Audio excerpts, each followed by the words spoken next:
हरे कृष्ण। आप सबको मेरा प्यार भरा राधे राधे। पीछे के अध्याय में हमने श्रवणपान किया भगवान के विराट और सूक्ष्म रूप के बारे में। उम्मीद करती हूँ कि आपने पीछे के अध्याय श्रवणपान कर लिए होंगे। यदि आपने नहीं सुने हैं तो अवश्य सुन लीजिएगा। आइए अब सुनते हैं आगे की कथा। श्री सुखदेव जी ने कहा, परीक्षित, तुमने मुझसे जो कुछ पूछा था कि मरते समय बुद्धिमान मनुष्य को क्या करना चाहिए, उसका उत्तर मैंने तुम्हें दे दिया।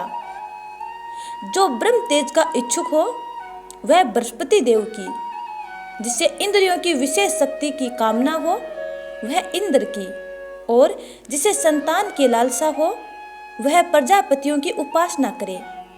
जिसे लक्ष्मी चाहिए वह माया देवी की, जिसे तेज चाहिए वह अफ्रीकी की, जिसे धन चाहिए वह वसुओं की, और जिस प्रभावशाली पुरुष को वीरता की चाह हो उसे रुद्रों की उपासना करनी चाहिए। जिसे बहुत अन्न प्राप्त करने की इच्छा हो वह अदिति का, जिसे स्वर्ग की कामना हो वह अदिति के पुत्र देवताओं का, जिसे राज्य की अभिलाषा हो वह विश्व देवों का, और जो प्रजा को अपने कुल बनाने की इच्छा रखता हो उसे 7 देवताओं की आराधना करनी चाहिए।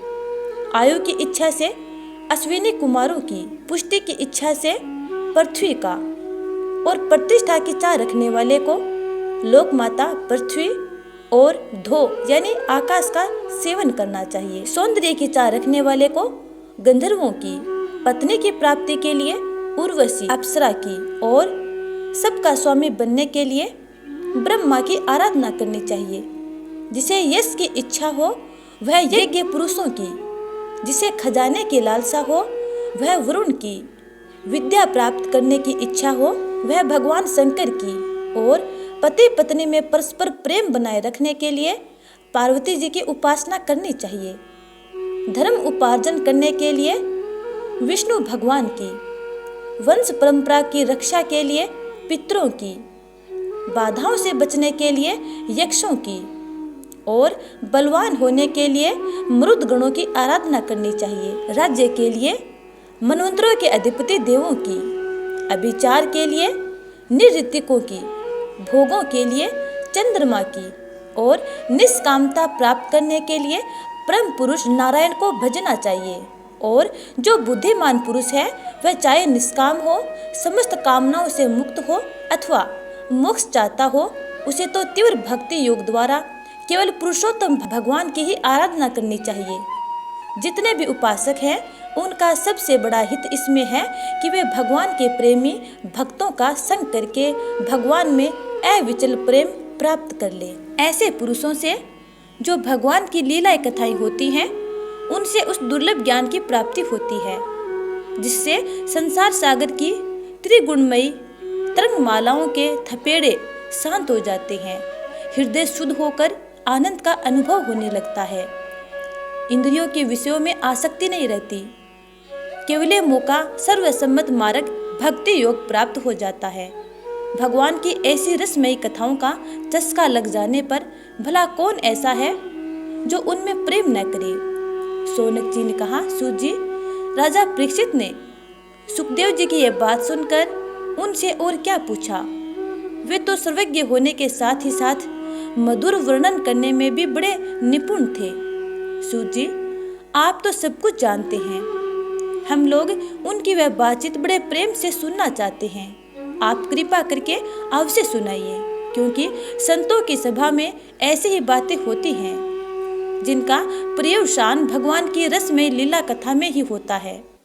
पांडुनंदन महारथी राजा परीक्षित बड़े भगवत भक्त थे। बाल्यावस्था में खिलौनों से खेलते समय भी वे श्री कृष्ण लीला का ही रस लेते थे। भगवान में श्री सुखदेव जी भी जन्म से ही भगवत परायण हैं। ऐसे संतों द्वारा भगवान के गुणों की दिव्य वर्षा अवश्य हुई होगी। जिसका समय भगवान श्री कृष्ण के गुणों के गान अथवा श्रवण में व्यतीत हो रहा है, उसके अतिरिक्त सभी मनुष्य की आयु व्यर्थ जा रही है। वे भगवान सूर्य प्रतिदिन अपने उदय और अस्त से उनकी आयु छीनते जा रहे हैं। क्या वृक्ष नहीं जीते? क्या लुहारी की धोकनी सांस नहीं लेती? गांव के अन्य पालतू पशु क्या मनुष्य पशु की ही तरह खाते पीते या मिथुन नहीं करते? जिसके कान में भगवान श्री कृष्ण की लीला कथा कभी नहीं पड़ी, वह नर पशु कुत्ते, ग्राम शुकर, ऊंट और गधे से भी गया बीता है। सूत जी, जो मनुष्य भगवान श्री कृष्ण की कथा कभी नहीं सुनता, उसके कान बिल के समान है। जो जीव भगवान की लीला कथाओं का गान नहीं करती, वह मेंढक की जीभ के समान तरतर करने वाली है। उसका तो न रहना ही अच्छा है। जो सिर कभी भगवान श्री कृष्ण के चरणों में झुकता नहीं, वह रेशमी वस्त्र से सुसज्जित और मुकुट से युक्त होने पर भी बोझा मात्र ही है। जो हाथ भगवान की सेवा नहीं करते, वे सोने के कंगन से भूषित होने पर भी मुर्दे के हाथी हैं। तो इस प्रकार प्यारे स्नेहितजनों, आज का अध्याय यहीं पे समाप्त होता है। आगे की कथा जानने के लिए अगले अध्याय का इंतजार करना। तब तक के लिए जय जय श्री राधे।